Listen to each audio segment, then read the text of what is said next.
So what are the key points you'd like people to take away from this study?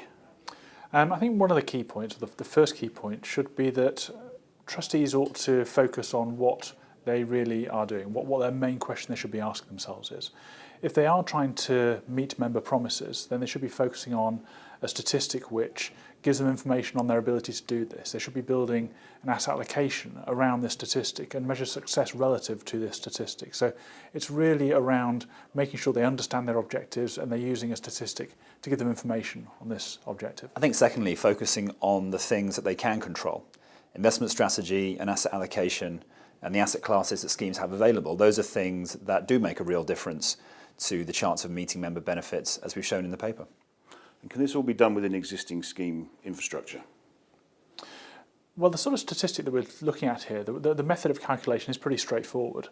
So it shouldn't really require too much development of existing systems. Now, whether any individual consultant will be able to easily do this is a question for that consultant.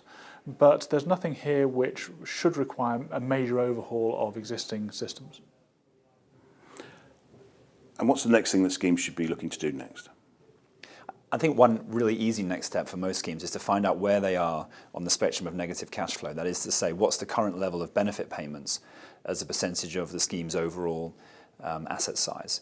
And just as importantly, to get a projection of that into the future, to try and get a sense for future planning purposes, when's that going to hit significant important levels to allow the scheme to plan ahead, both in terms of investment strategy and the contributions it's getting over that period of time.